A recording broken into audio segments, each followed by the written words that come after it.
Okay, so we're going to hop into this today. Today we're going to really focus on the null hypothesis and how to talk about the statistical results that we get.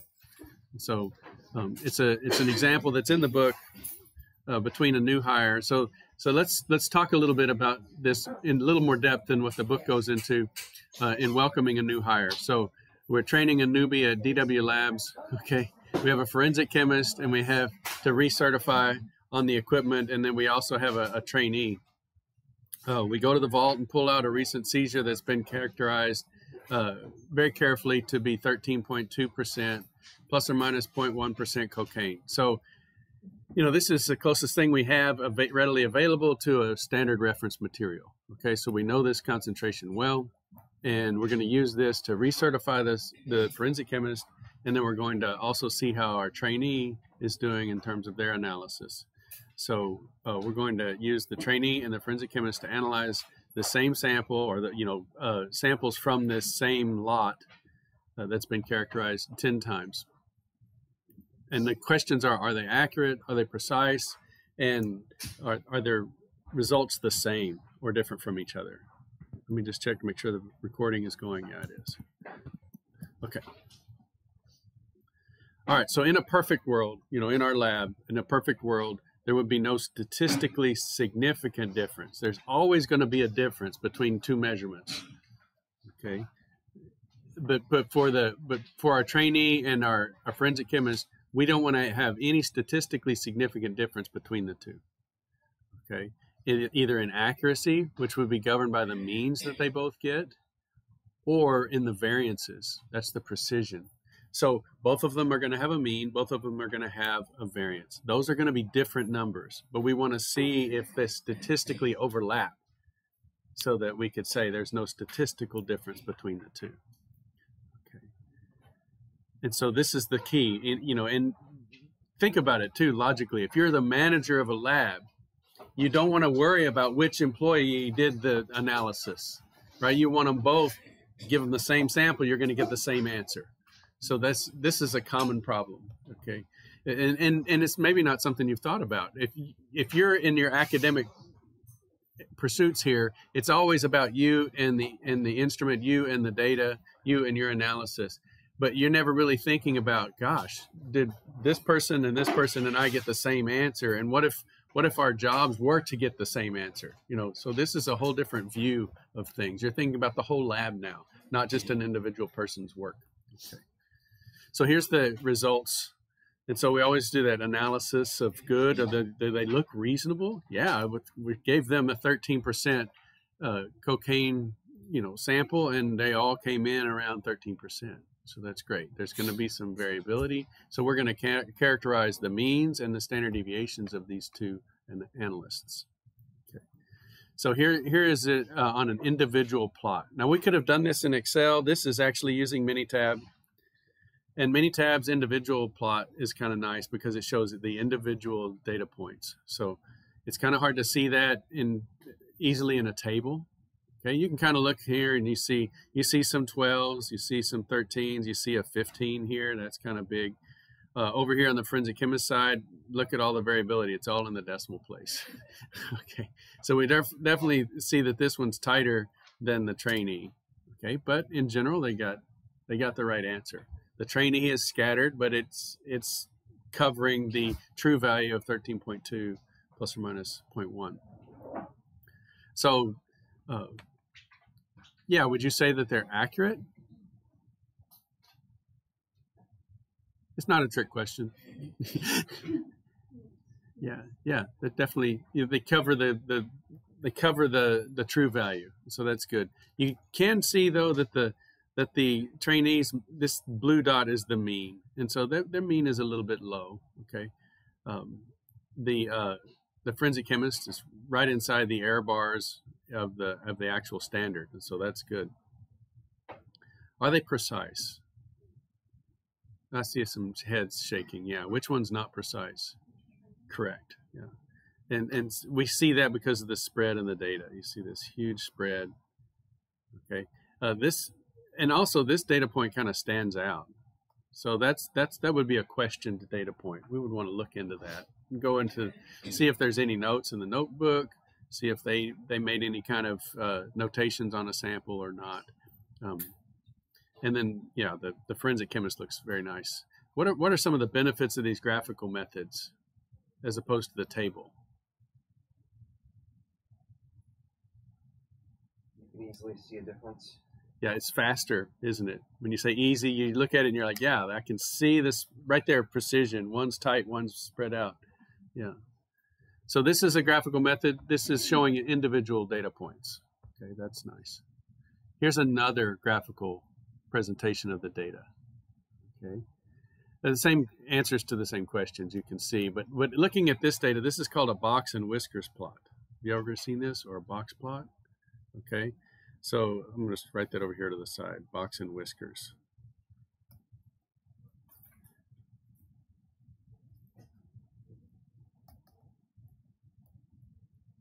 Okay, so the whiskers out here, they are the range.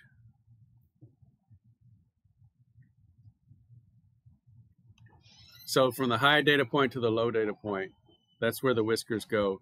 And then you see here 75th percentile, median, and 25th percentile. So down here's the 0th percentile. So the minimum value, if you start integrating from the minimum to the maximum, when that integral gets to 0.25, that's your 25th percentile. So 25% of the data is below that line. Then from the 25th to the median, that's the median is at 50th percentile. So you have another quarter of the data. Going from the median to the 75th percentile, you have another quarter of the data. And then from the 75th to the maximum, you have the top percentile. Okay, so that box is the middle 50%. So 50% of the data is inside that box. Okay. And you can kind of see here, if you understand the box plot, that the precision is different, right? You can see that the bigger box is on the trainee side and the smaller box is on the forensic chemist side. So this is a good way to present the data. But what's the problem with this? And actually, this is good too. Minitab shows that it does some outlier tests, and it said that 15 value, 15% for the trainee was an outlier. And we'll understand in a minute how to test for that. But Minitab does it automatically and puts a little asterisk there. So it doesn't draw the whisker all the way up to that outlier. It stops at the next data point. Okay. We can get the same answers, accurate and precise, using these box plots, but what's the problem with this graphical method? Let's say you're going to present this to the jury or put it up in a court case.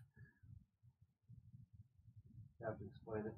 Yeah, it's not in their everyday experience.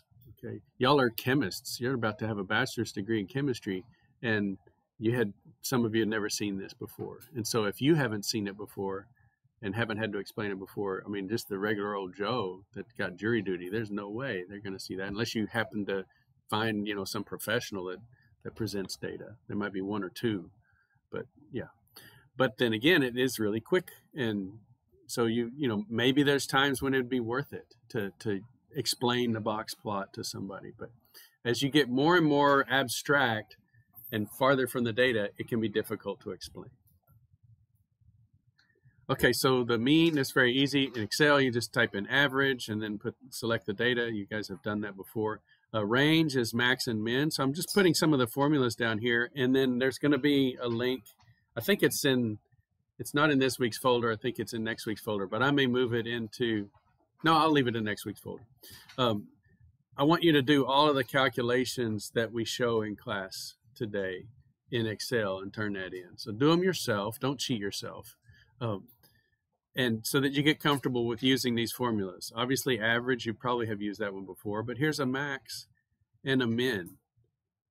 So max minus min of that data range is going to give you your range. Okay, so get used to using things like max and min. Here's the standard deviation formula, and notice it's STDEV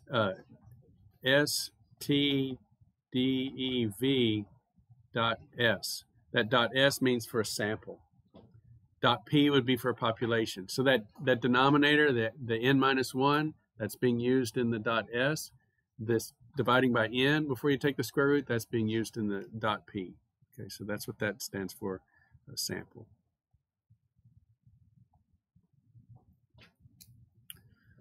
It's a lot faster than what we had to do on that exercise day where everybody's adding up their data points and taking the deviations and so on. Okay, so the question for accuracy, does the mean plus or minus the standard deviation contain the true value for the trainee? So their average was 12.9 down here.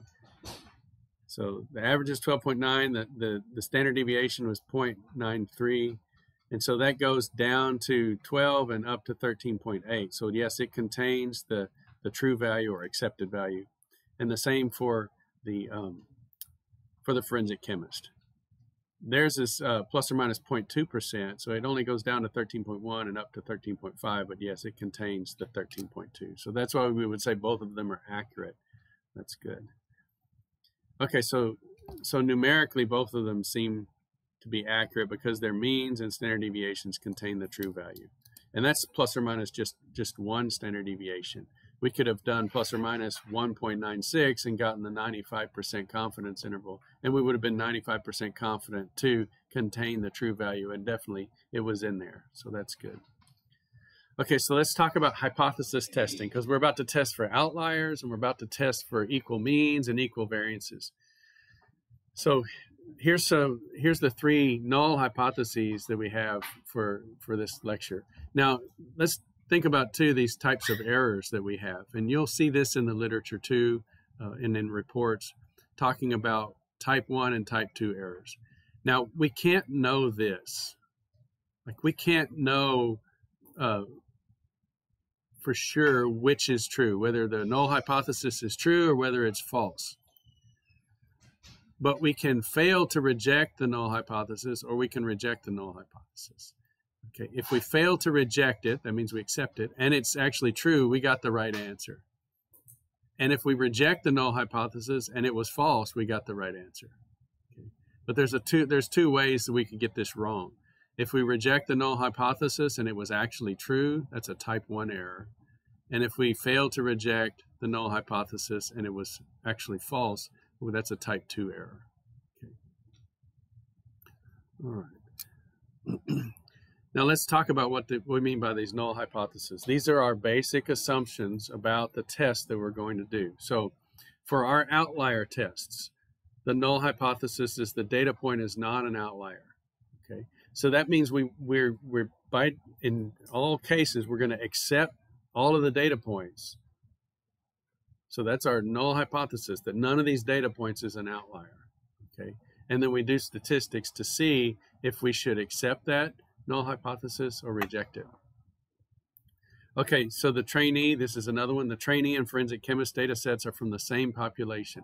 Where did we get this population? We went to the safe, opened it up, pulled out the cocaine that we had characterized as 13.2%, and we took all of their samples and gave 10 of them to the trainee, 10 of them to the forensic chemist from the same bag. I mean, so it was from the exact same bag. Now there's some variability inside that bag. And so, but that bag should have a mean. And then we have the mean for the trainee and the mean for the forensic chemist. And we want those means to be from the same population. So numerically, are they from the same population? We know physically they came from the same bag, but numerically, are they from the same population? So that's what we would test statistically. Do they have the same mean? And then we'll do the same thing with the variances. Do they have the same variance or the same precision?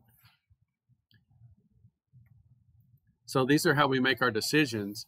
If the probability, so this is a phrase here, this P in parentheses. So if the probability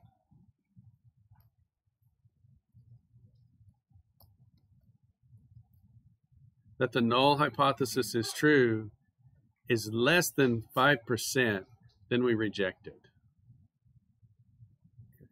So we have a pretty high bar for rejecting the null hypothesis. If it's just 6% chance that these data points are from the same, group, whatever, that point's not an outlier, we're going to keep it. Even if there's only a 6% chance, or even maybe a 5%, it should be less than 5% if we're going to reject it. There's 5% chance that that data point is not an outlier, we're going to keep it. So we need to really be sure that that data point doesn't belong in this group before we throw it away. Okay.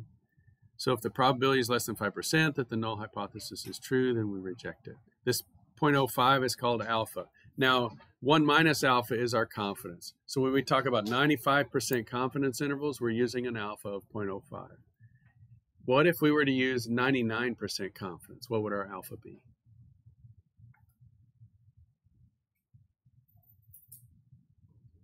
0.01, exactly. So there's 1 minus alpha is your confidence. So 99% confidence would be a 0.01 alpha. Okay. And so if you can't state your null hypothesis clearly and concisely, then you shouldn't be doing statistics. Okay.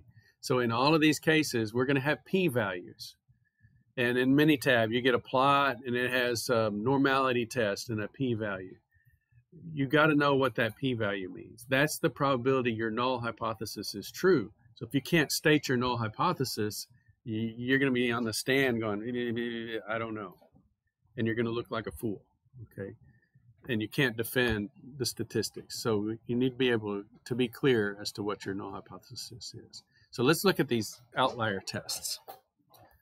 So before we dive into the outlier test, let's describe the situation where we would have an outlier, okay? If you're doing an analysis and you're pipetting and you pipette into a vial and you look at the pipetter and you still see liquid in there. It didn't get all the way in. You know that sample's bad. You didn't have an accurate delivery. Throw it out. You don't need a statistical test for that. You know you made a bad sample. So throw that one out and start over. The only reason you use a statistical outlier test is if you have no reason to throw that data point out. So if you have a reason, you know it's a bad sample, you throw it away. Okay, you start over. So this is what you use if there are no known reasons for an outlier data point. And so we would calculate this Q experimental. We see with the equation over here and compare it to this critical values. This comes from an analytical chemistry journal paper down here. And so that's where we get these values for this table. Now, what is this Q thing?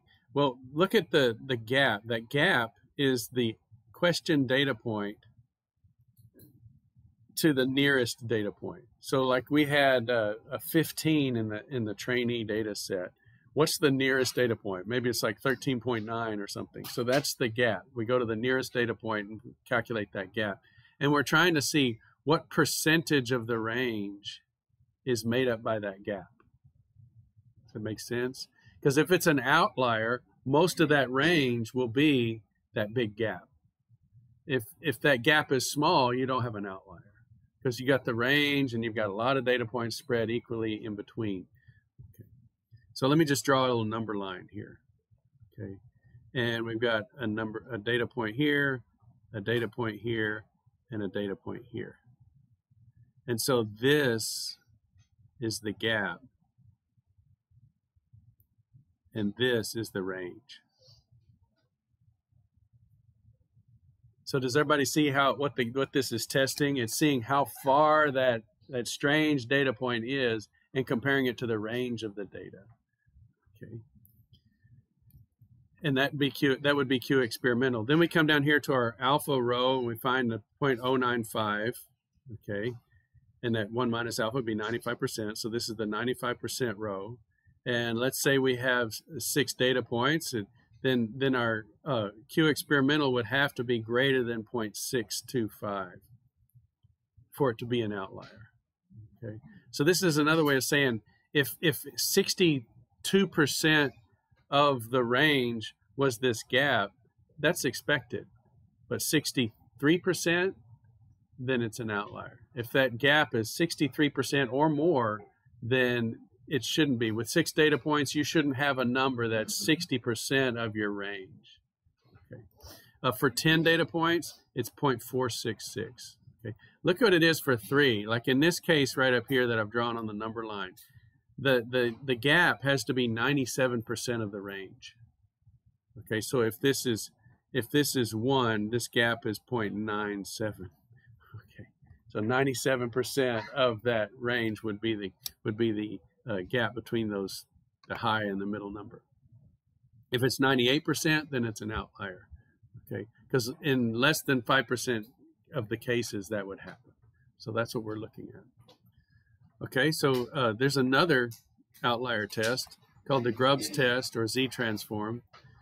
This one has a little bit more acceptability because it's more clearly based on a normal distribution of data. So it's based on the Gaussian distribution. Also used if there's no known reasons for producing an outlier data point. Notice this equation produces this Z value, Z question value, or Z experimental value, and it's the question data point minus the mean.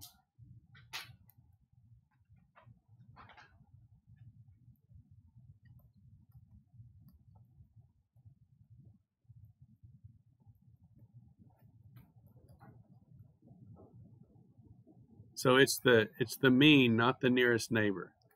Okay. So in the Dixon's Q test, it's the nearest neighbor. Okay. And then we're dividing by the standard deviation. So to do the Grubbs Z-transform, you got to calculate the standard deviation and the mean, take the difference from the mean, divide by the standard deviation. And so this is based on the Gaussian distribution that has a mean of 0 and a standard deviation of 1. Our null hypothesis is that it's not an outlier. If the Z experimental or Z question is greater than Z critical, then reject the null hypothesis. And this one's nice also because we use that same Z critical for our null hypothesis, for our 95% confidence. Okay, so let's do them in Excel. Yes? When it comes to calculating the mean and standard deviation, would you be including that question point as well? Yes, that's a great question. So we calculate the mean for everything, including the question data point, and the standard deviation for everything, including the question data point. And then we use the question data point in that because it's going to be producing. If you did that standard deviation without the question data point, it would almost always be an outlier because your standard deviation would be incredibly narrow without it. And your mean would be far away without it. So that's a great question. So here's our data. We calculated the mean here, and here's the standard deviation with that question data point. And so the Grubbs test, our Z is that B11, which is our question data point, 15 minus the mean divided by S. And we get 2.3. And you can see that that's greater than 1.96. And then for, let's see, for the forensic chemist, we have 13.7 and we have 13.5, and it comes out with a Z value of 2.15. So this one is also a maximum. Our nearest value is 13.5. We didn't even notice that one as an outlier. And it says on the Grubbs test, 2.15 is greater than 1.96, and so it's giving us outlier as well. So we actually have an outlier in a forensic chemist according to the Grubbs test. Notice down here I have words. Look at this if-then statement. So when you're doing your spreadsheet, go ahead and try to do some of these other tricks that you have in the notes. I have if B18 is greater than B19, and all of these are just using the column B. For the forensic chemist, just switch all the B's to C's and use the column C's. But I didn't want to repeat all these formulas a second time when the only difference would be changing B's to C's. Okay. All right, so B18 and B19, we're comparing the Z experimental to the Z, the two-tailed 95% confidence Z.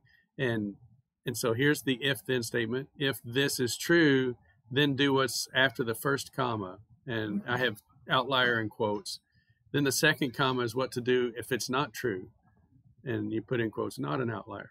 So you can have some of these things built into your spreadsheet you can do this when we get to the control charting, and you can say, if my data point is above my action limit, then put this text, out to the side that says out of control high.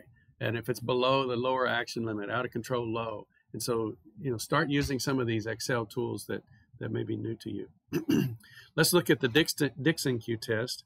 So here for the trainee, I have 15 minus 13.3 divided by the range value, B24, and I get 4.486, and that is higher than the 0.46 for the trainee. But for the for the forensic chemist, I get 0.33 for its maximum and nearest neighbor, and that's less than the Dixon's Q-test critical value. So I get a split decision for the forensic chemist. So in this case, I think it was good to have both of those tests. On one test, it said it was an outlier. On the other, it said it wasn't. And so what's my null hypothesis? It's to keep the data point, okay? And so since I have a split decision, I'm going to keep that data point for the forensic chemist, and I'm going to throw it out for the trainee, okay? For the trainee, we had both tests told us it was an outlier.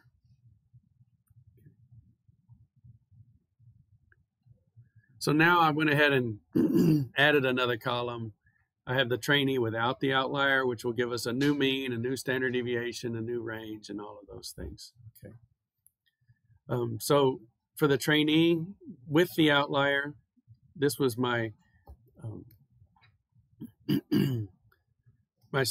my absolute error. So we calculated the mean and standard deviation. I actually calculated the median as well, and compared that mean to the true value, and I was 2.5% low.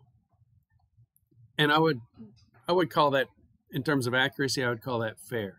Now, whenever we're starting to use category labels like fair or good or poor, we need an operational definition. Remember in our measurement exercise, I said measure a thumb. What was that supposed to mean? Okay.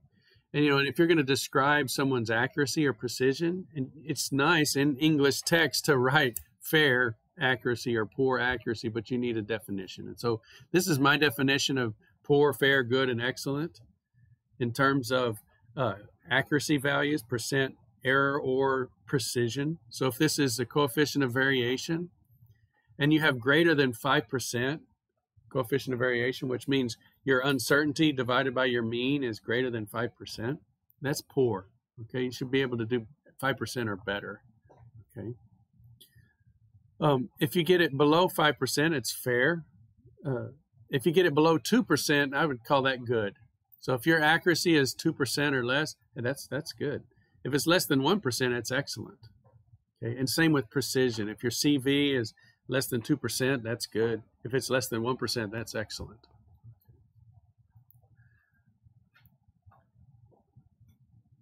Okay, so here's our standard deviation. Here's our RSD. So we had 10 values. I went ahead and calculated the population standard deviation. I also have up here the sample standard deviation. Using the sample, the RSD is 0.072, which is a 7.2% coefficient of variation. So let's go up to our table. That's greater than 5%. So I would call that poor. So I would say that the precision of the trainee is poor with that outlier. Okay. Okay, if we get rid of that data point of 15, okay, my percent error actually gets worse because that 15 was bringing all of my values up closer to the true value. I get rid of that as an outlier, my mean drops down and it gets further from the true value. Remember the graphical presentation of the data, right? Most of the trainees' data was below that mean, the true value area, and I had that one outlier at the top. So I got rid of the outlier and everything, the mean shifted down to more represent the bottom grouping of data. So it went down to 4.3%. It's still within that fair range though. Okay, the coefficient of variation got better because I threw out the outlier. It's 4.6%. And so I would call that fair. So without the outlier, their precision was fair. It wasn't good, but it was fair. Let's look at the forensic chemist.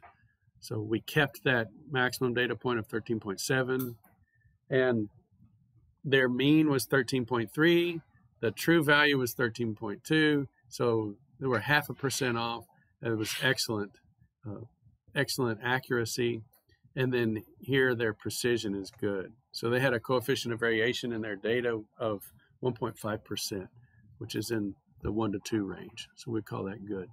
So those are our accuracy and precision data. Now that's evaluating each person individually. So I can tell the forensic scientist, okay, you have good precision and excellent accuracy.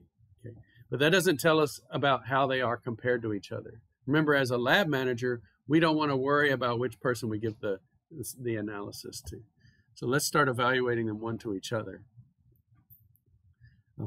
So in order to evaluate them as a group of as the whole lab, we need to calculate the pooled standard deviation.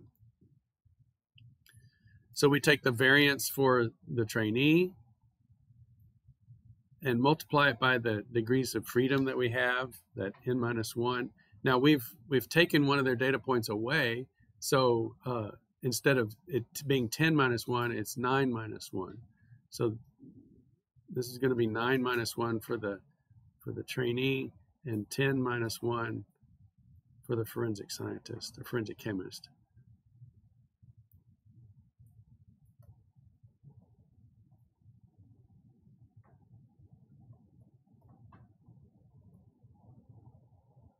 And so this way we could calculate the pooled standard deviation.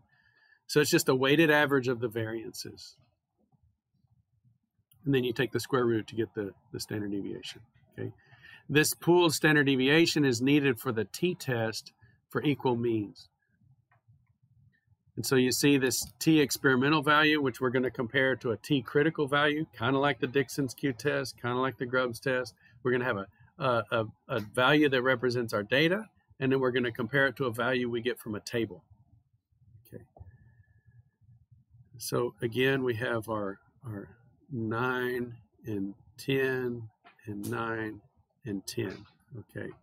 And our mu for the trainee and our mu for the forensic chemist divided by our pooled standard deviation. Any questions about any of these numbers or where they're coming from? And it's 9 because we're not including the outlier. Right, we've thrown the outlier out. So now that the trainee's data has 9 data points. And what that means also is that we're lessening the weight of the trainee's standard deviation because they're contributing 9 data points and the forensic chemist is contributing 10. And so we're weighing their standard deviations differently because they are contributing differently to the lab's overall standard deviation. So if we were to present our lab's precision, we would present the S-pooled, the standard deviation for the whole lab. So this t-test for equal means, this is the null hypothesis for it, that the trainee and forensic chemist data sets are from the same population, meaning they have the same true value. And so we calculate that t-experimental using this equation. We're going to have that in Excel here in a second. Since our trainee could be high or low, we have a two-tailed t-test. It's a nice alliteration. Okay. And so this makes our alpha 0.025. That can be confusing to some folks. Okay. So remember, if we're looking at this Gaussian distribution and we're looking at the plus or minus 1.96 sigma, okay, that's the area inside this curve. I'm going to put parentheses around sigma so you know it's not a 5. 1.96 times your standard deviation. That gives us, 0.95 of the area. And so down here is 0.025, and on this end is 0.025.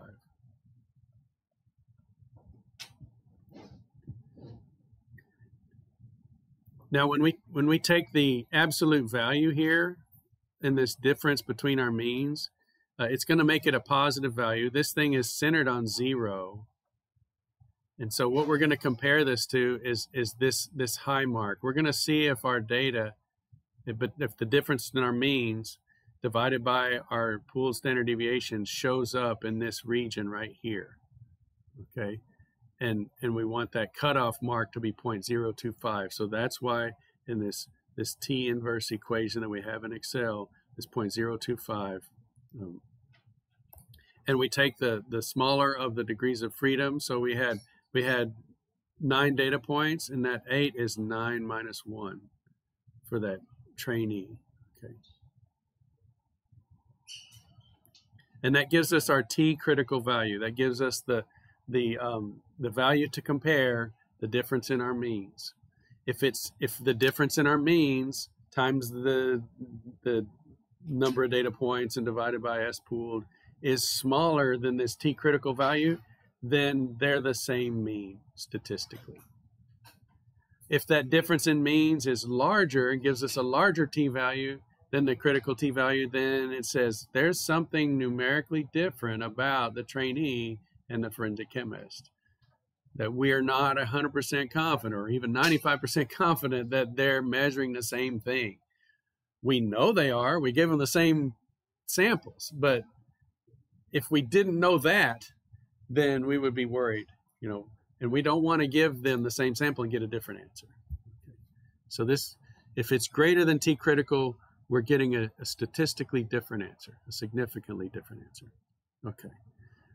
So you can find these tables in the literature, or you can use Excel. So Excel will give you these critical values. In the literature, you find your confidence interval, the 0.975. That would be the 1 minus the 0.025, and you have your values. You come down to 9 data points, 2.26, and so there's the reference for that table. But I like to use the Excel value here, this T inverse function. Okay, so let's do this test in Excel. I went ahead and did it with and without the outlier too. Okay, so here's our pooled standard deviation with the outlier, just for grins. I wanted to see that. And here's our t-test experimental. Here's our critical t-value. And our t-value was greater than the table t-value. Therefore, the means are not the same.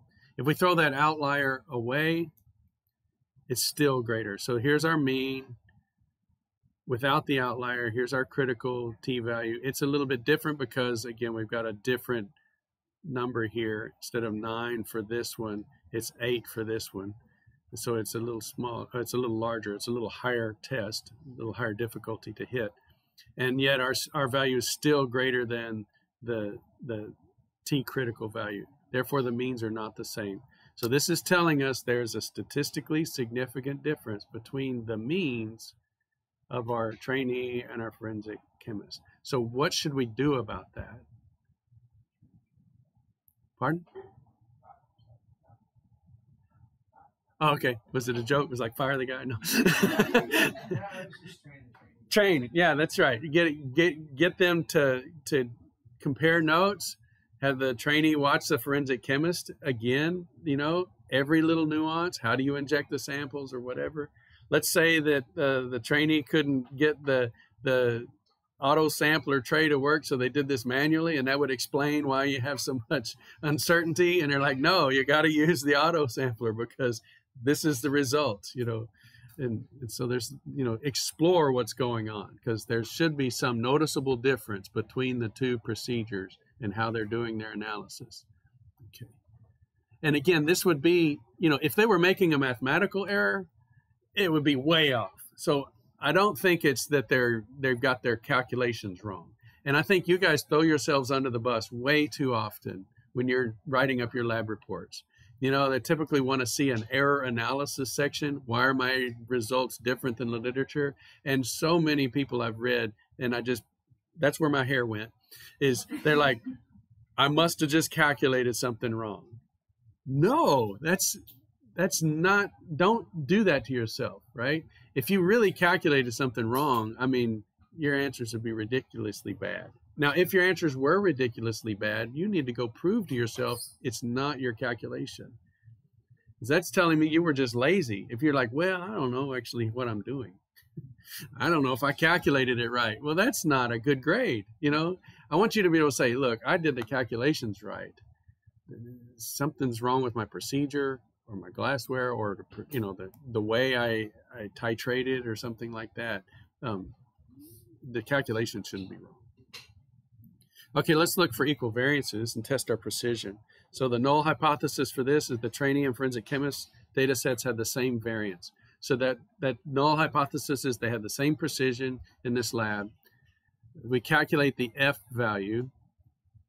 Okay. Now this one, we don't have any absolute values or anything, so this ratio could be greater than 1 or less than 1.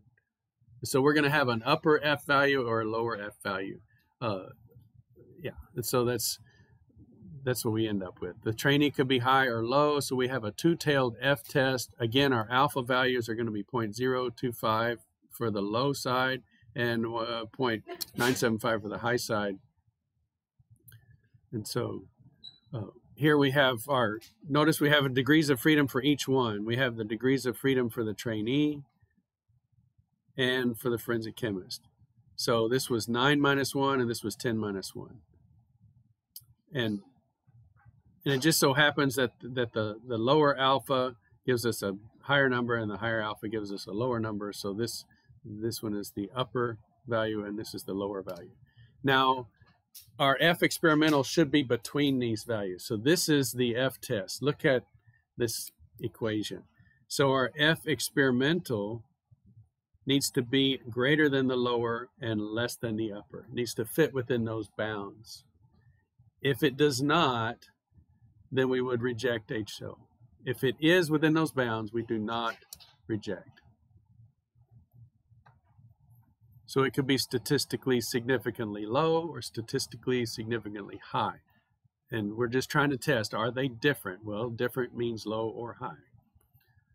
So here's the Excel calculation. We tested the F value for equal variances. So this was the ratio of the trainee to the forensic chemist in terms of their variances. So the variance of the trainee was 21 times the variance of the forensic chemist. That's significant. Okay. The upper critical value was 4 times. So it's saying it could be 4 times greater, but if it's more than 4 times greater, they have different variances. Okay. And then here, so that's with the outlier. Without the outlier, it got better. It was 8 times, but that's still greater than 4.1. And so the F experimental is greater than the F critical, so the variances are not the same. So we have a bit of a problem with these two employees. It matters who I give the data to. So we need to go in and retrain and get them closer together, get their accuracies together, which would be represented by their means, and get their standard deviations. Well, we can't do much to tighten up the forensic chemist's standard deviation, but we can have a lot of work to do to tighten up the standard deviation on the trainee. Okay. Now, it's not bad in Excel, but Minitab, of course, does it automatically. So, so far, these are the null hypotheses. We had the trainee and forensic chemist data sets are from the same population. We rejected that using the t-test. Okay. The trainee and forensic chemist have the same variance. We rejected that using the f-test. So you need to know which of those tests to use for which. So the means are with the t-test. The standard deviations are with the f-test.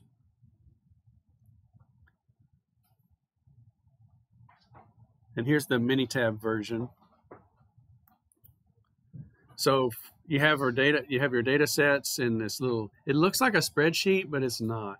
It's your data sheet, and you don't actually enter formulas into those sheets like you do in Excel. You just have the data in there. And then you go up to the menus and you select what you want to do with those data sets. So we have a column that's the trainee and a column that's the forensic chemist. So you come up to stats, basic statistics, and then you come down here to the 2 sample t-test, and you get this dialog box. Here's your data values. You put the cursor in this box and then double click trainee, and then you put the cursor in that box and double click forensic chemist, and then you can, if you want, click graphs, and you can come down here and select individual value plot or box plots, and that's where those box plots came from earlier, those individual value plots. Then you hit OK, and boom, you get this. So this is a nice thing. It shows the standard deviation for the trainee and the standard deviation for the forensic chemist. And now this does kind of break my brain a little bit. This is a confidence interval on the standard deviation. Okay, so up to this point, our confidence intervals have always been the mean and plus or minus the standard deviations to give us the location of the mean, right? This one's not that. This one is the standard deviation of our trainee with only 9 data points. And it's saying, well, with only 9 data points, we could have a standard deviation that's as bad as this, or a standard deviation that's as good as that. So it's a confidence interval on the true standard deviation for this particular person. You see that? It's kind of strange. It's saying this is the value for the standard deviation, and here's the plus minus on the standard deviation value. I'm not going to ask you to ever do anything with that value or anything like that, but it's something that Minitab offers. Okay, but I think that's kind of cool. Here we can see that the error bars, of course, on the standard deviation for the forensic chemist are really small, and the trainee are really big, and they don't overlap. So this right here tells you that they're statistically significantly different. There's no overlap. So if you were explaining this to somebody, you can say, look, here's the precision for the trainee, here's the precision for the forensic chemist, and they're so different that the uncertainty in those numbers don't even touch. They don't overlap. Now here's the p-value, and again, if you don't know the null hypothesis, you don't know how to interpret the p-value. So the null hypothesis is that their standard deviations are the same. And this is the probability that that's true. So it's 0. Now it's not truly 0. 0 would be an infinite number of decimal places, but we can say that it's less than 0.0005, because if it was greater than that, you would have rounded up to this one spot. So we would say p-value is less than 0.0005. Do you see where I'm getting that 5? If it were greater than 5, then this would be a 1. So they just rounded it to 3 decimal places. And so we know that to 3 decimal places, it's 0. It might be a 4 after that, or a 5 after that. Okay. And then here's the data that they measured, and it has the outlier and everything like that. Okay, now this is, we're shifting gears quite a bit. We're still talking about a lab, and we're still talking about how we would analyze a given data set. Since we're talking about uncertainty in a lab setting, this is a really important part of working in an analytical lab, is when a bulk sample comes into the lab, how do you decide how to sample it, how to analyze it? You have the bulk sample come in, you've got to make lab samples. So let's say you've got, I don't know, let's say a brick of some kind of drug, okay, heroin, and you know, you can't analyze the whole thing. So what do? Well, you've got to unwrap it, open it up, and you've got to figure out how many samples to take of this thing. Or in this particular case on this slide, let's say you've got 100 little baggies, and you look at them visually, they all look the same. So you would call that one lot, okay? How many of those 100 baggies do you have to sample before you're confident you've characterized it? That's what this sampling plan is about, okay? So there's a guide to uncertainty management that I put on Blackboard. It's a really thick document. It's really there for your curiosity, okay? And it answers all of these questions, but I'm giving you today on this one slide just the rule of thumb that people use, okay? You can inspect and sort the incoming evidence and decide on the number of analyses. There's an ASTM procedure for that that talks about these error rates for the lab and so on. And E is the acceptable error here. And then this sigma is the expected uncertainty in the sample. Okay, in the sample.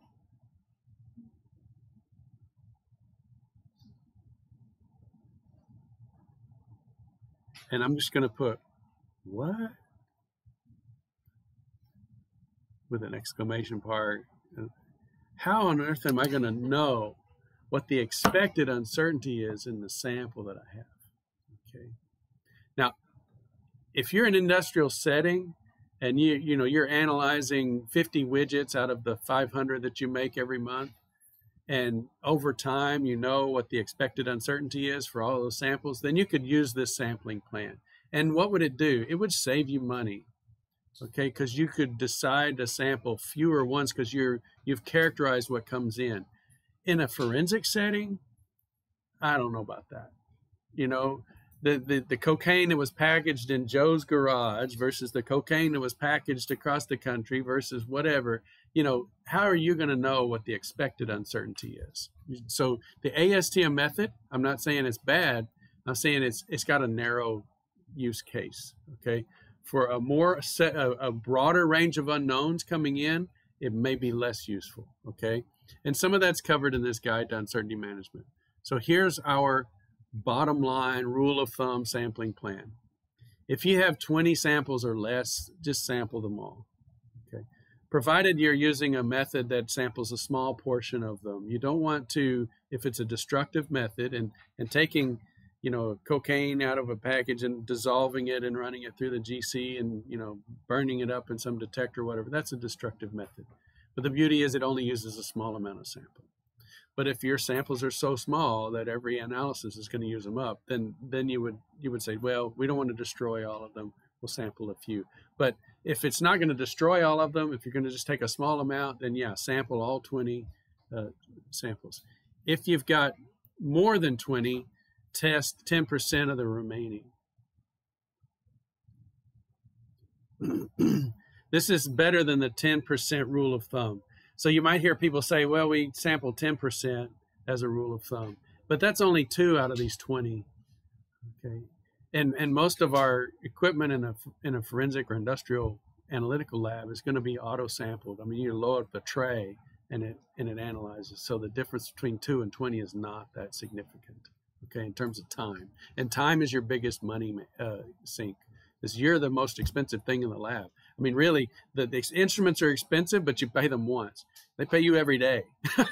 Okay, and so your salary and the labor costs are the more expensive of the two. And if there's no big difference between 20 and 2, go ahead and do 20. But if you have 100, now we're getting into a significant difference. So let's say we had those 100 samples. We would have 20, and that leaves, after that, leaves 80. And what's 10% of 80 is 8. So we would sample 28 out of the 100. Okay. So you spread them out and you take a random 28 out of all 100. Okay.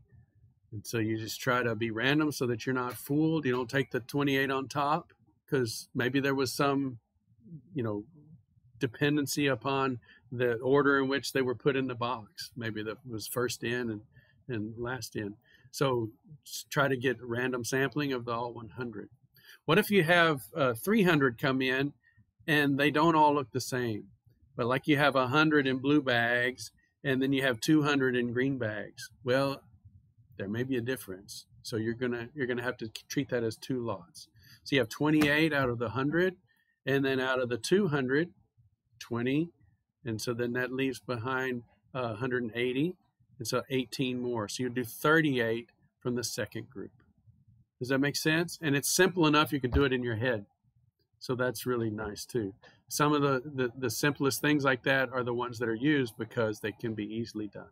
So now you're doing 28 and 38, and it's not, you know, it's not that burdensome. All right, so it's my nice little equation. Okay, let's do a Kahoot on some of these things.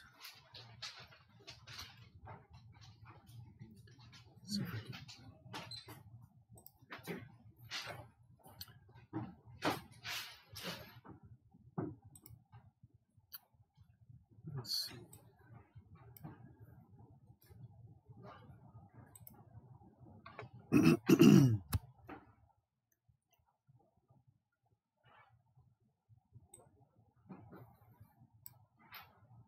All right.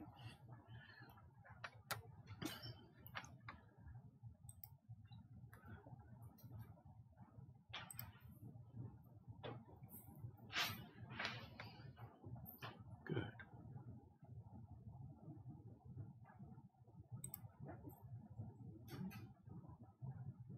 Yeah, I did it yesterday in PChem, and I didn't have any sound, but this time I've got sound, so that's nice. I like the little song. It's a bop.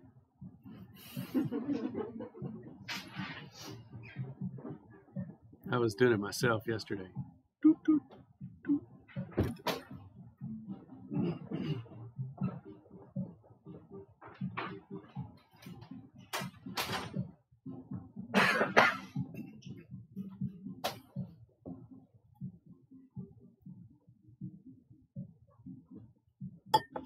Let's see.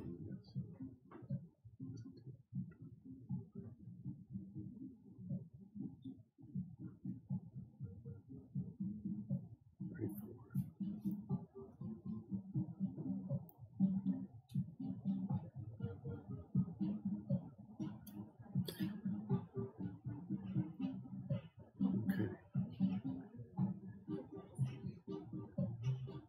3. Any more? Anybody? Okay. 3, 2, 1. Starting.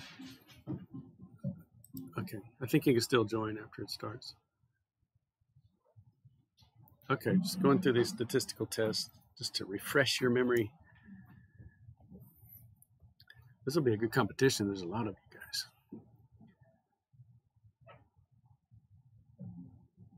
Join the club.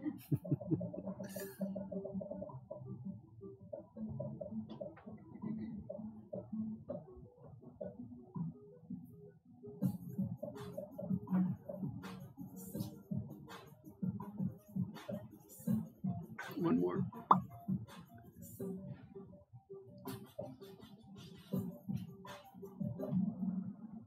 Okay. Now there were there's 3 right answers. Good job on the blue. But yeah, you can't understand the p-values unless you know what that null hypothesis is. So good on you folks. And then also do your homework. Okay. Figure it out.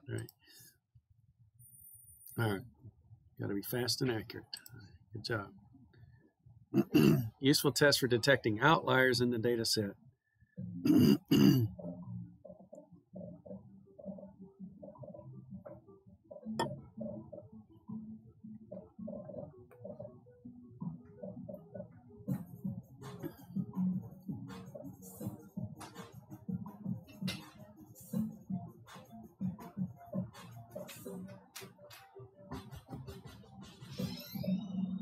Okay, good. 2 right answers, the Z-transform and the Dixon's Q-test.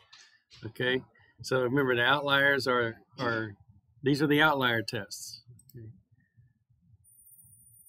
Oh, big switch around. All right, number 3, the test for determining if the means of 2 data sets are equal.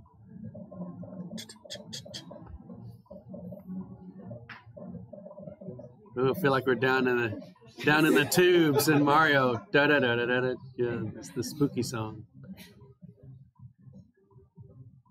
The wolf fastest thumb. Yeah, that's right. Got to the point where I'd be winning these anatomy so much that like I just stopped playing because there was no more point in me adding to anything. Yeah. There you go. T-test. All right. Gotta know those tests. All right.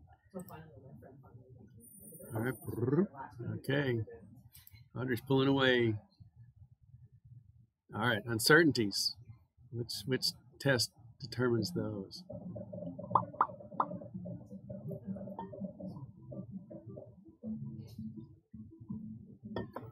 Slow old man thumbs. Yeah. My thumbs, whenever I'm texting, they're just so fat, man. I cannot get right on the numbers. Yeah, I feel that. It's terrible. Yeah. All right, good job, F-test. Man, if y'all ever get 100% right, I take a picture of the class, but you know, so give it a try for it. All right. Okay, last one. Dun, dun, dun. Which of these is not a good sampling plan? Okay.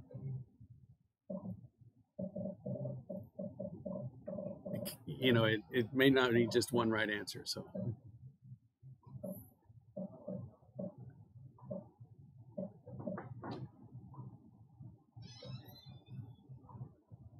That's a sad song. Yeah, it knows. That's right. They're like, match my mood. Yeah, that's true. Yeah. Yeah, the debt collector wants to take his time. Why is it? Is somebody hanging on out there, or is all the answers? It should stop when all the answers are in. So, yeah. All right, here we go. Yeah. So I went ahead and chose these two as bad options, right? 10% may not be enough, and testing everything is not good because, again, if you have 300 samples, you can get by with 38 and still very, very well characterized. That was 300 samples with 2 different lots. So, yeah. Okay. Watch the video. I always watch at the end of Mario Kart. I like to watch the little cloud fly by. My kids are like, "Come on, can we move on to the next round?"